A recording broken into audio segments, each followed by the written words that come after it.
What's going on, people? We are Tottenham TV, back here for another Tottenham update, and with Antonio Conte's future certainly up in the air at the moment. There's been a lot of talk about certain managers who may be coming in for next season, and David Ornstein has been speaking, and he says the consensus is that Antonio Conte will be leaving after the season. Luis Enrique, Pochettino, Zerbi, Ryan Mason, all possible candidates to replace Antonio Conte. People close to the situation believe Pochettino coming back would be unlikely.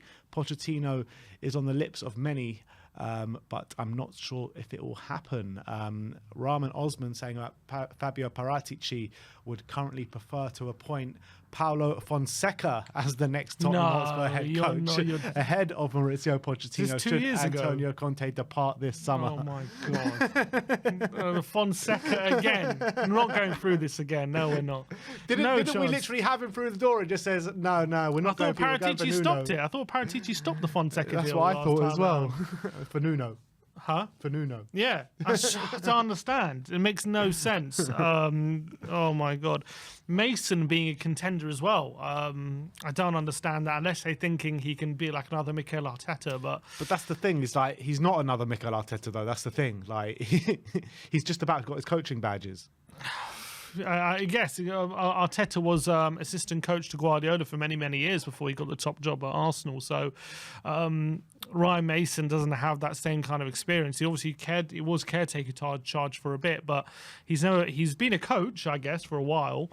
But he's never been a coach at a side that's been, winning titles and stuff. Yeah, well, when you're looking for like a managerial appointment to keep Kane on side, and it's stuff definitely like not Mason. Ryan Mason will not be doing that. No, look, I want him to do well as a manager, Ryan Mason. I don't want us to be the guinea pigs in his managerial career. Basically, that's what we're going to be. I don't want us to be his first job. It's going to go the same way as Frank Lampard did at Chelsea. Let's be honest. I mean, I think we'd be lucky if it went that well. Yeah, true. To be honest, he got top 4 in his first season at Chelsea. So I don't think Mason's the right thing. I don't think he's the one to get this squad together right now in the state it's in. In terms of the other manager choices, Fonseca, I mean, how's he doing at the moment? Fonseca, he went to, who did he go to? Was it Shakhtar? Yeah. No, where did he go to? Because he's at Lille. Okay, they're doing quite well. Are they? Yeah. Yeah, I believe so. Let's have a look. I believe they're doing quite well, Lille. I know they won. I know they drew in the end yesterday. They're 6th. They play attacking football, though. They play very attacking football, I believe. They're 6th on 46 points. Monaco are 4th on 51 points. Not too far away. Not terrible. Not terribly far. Okay. I mean, no. It doesn't really interest me. Zerbi, I like Zerbi, but he's a bit like he's a bit flavour of the month kind of thing. He's but like Zerbi, are you really going to get him out of Brighton so quickly after joining them? There's that, and why are you so desperate to, based off some good form? I understand they're playing well, but I think it's a bit too much to go all out on Zerbi just based on a few games at Brighton. You know what I mean? Yeah. And the last 2 are Luis Enrique and Poch. Pochettino, obviously, we want him for all the right reasons, but then it also, I don't know, I kind of feel like he's coming back at the wrong time again, as much as I want him back. When is the right time for him to come back? I don't know. The managerial change is only going to come about when things are going not great. That's true, I guess. But I don't know if we've learned our lessons from when he was last here. I think that the club is in a much different space to when Pochettino was last here. Doesn't mean we've learned our lessons, though. Yes and no. I mean, we're still kind of making the same mistakes. We are, in a way, but then again, we are spending a lot more money, and I think that the players that have come in since Paratici has been here have been majority good. We're spending more money doesn't mean we've learned our lessons. Yeah, but what I'm saying is that the recruitment has got better since Paratici has come in. We made some good signings, but it doesn't mean that are we making signings that's a right fit for the team. Basuma is a good signing. Was he a right fit for the team?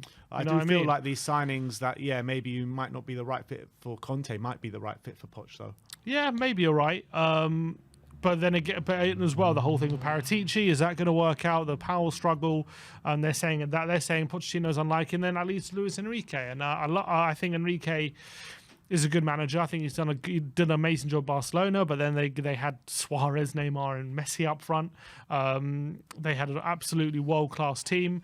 Messi called him the best manager he's played under. I thought after Pep. I thought, well, who else has he had? I mean, he's had some great managers, but like, you can't even. I mean, a lot of the Barcelona managers, they just hire within, don't they? Yeah, Tata Marino was all right. No, not Valverde. What's his name? Valverde. Yeah, Valverde. Valverde's his name. Yeah, I think it was Ernesto Valverde. Yeah, that's it. They've had some managers, but there's no headline names. There's not a lot of headline names. Managed by Maradona in that time. Yeah. See, and Luis Enrique as well. When I saw him for Spain, the Spain team. I mean, he's been managed by Poch. There was just a lot of bark but no bite. For Enrique, I mean, he passed. It's a lot of passing without any without any penetration. Yeah, but I think he did well with that Spanish team, because when you're looking at it, I mean, in the forward line, I mean, there's not that many good players there.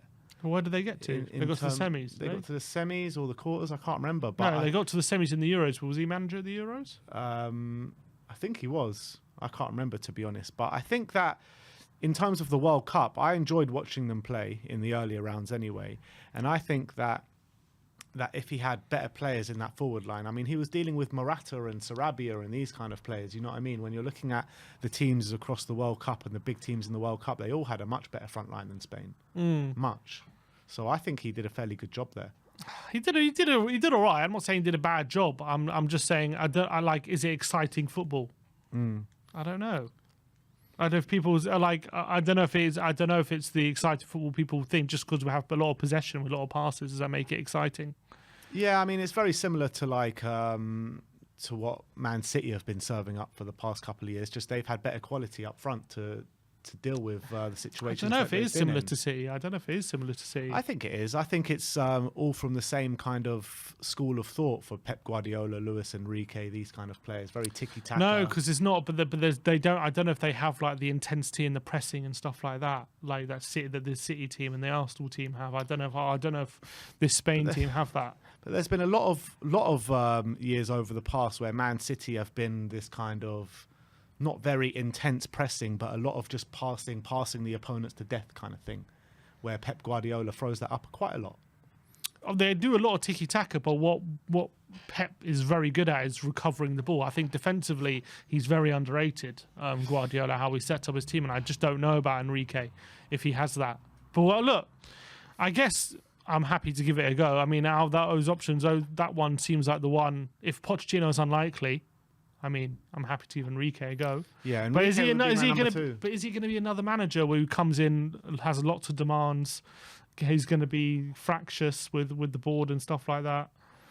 I don't know, to be honest, because I don't know personally what he's like and if he's like a very demanding manager. But I think any manager that comes in is going to have to be somewhat demanding to get the right players he needs in, to be honest. So.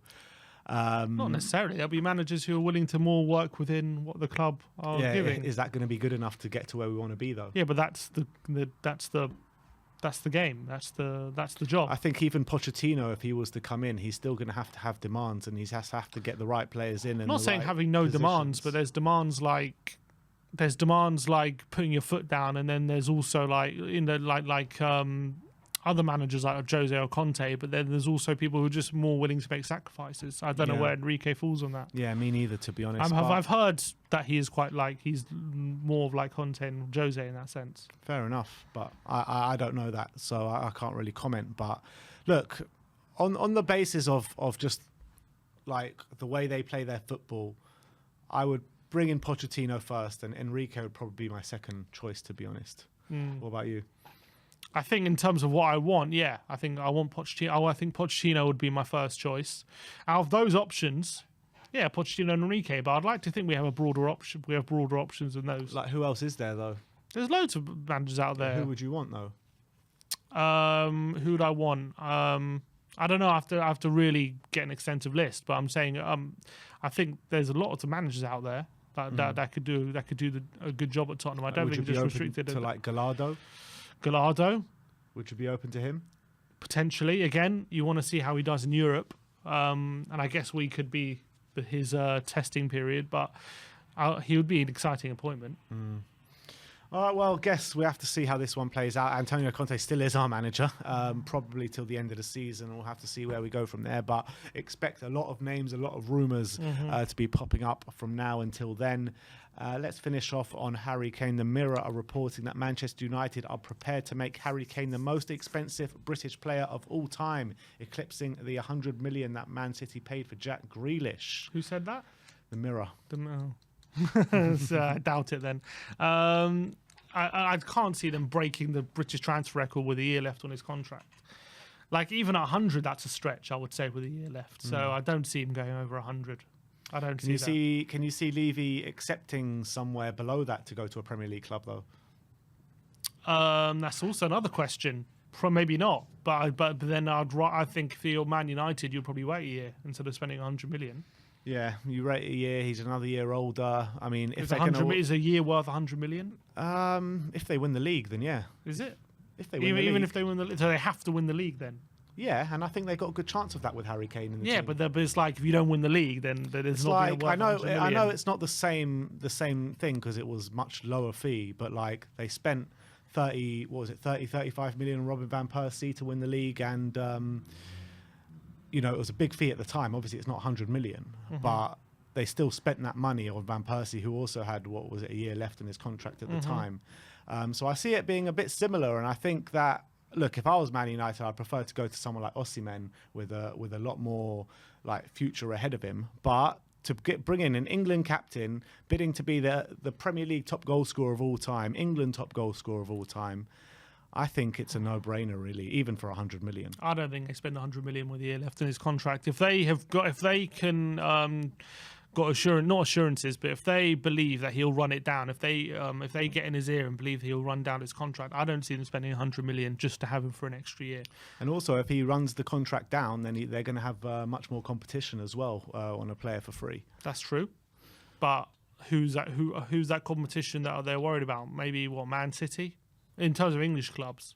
Yeah, English clubs. I mean, people have been bringing up Chelsea. They're desperate for a striker at the moment. I can't see him going there either, but it's still an option.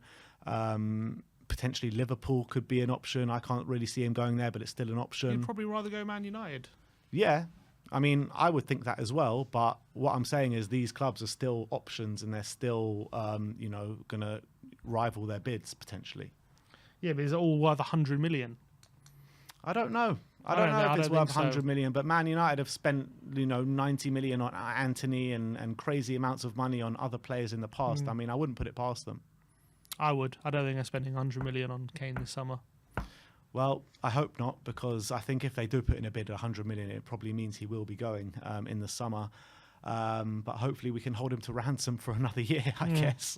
But look, that's all we've got for you in the Tottenham update today. Let me know in the comment section below who do you want in as manager next. Do you think Manchester United could potentially bid 100 million for Kane this summer? Let me know your thoughts in the comment section below. Like, subscribe and comment. And as always, come on you Spurs.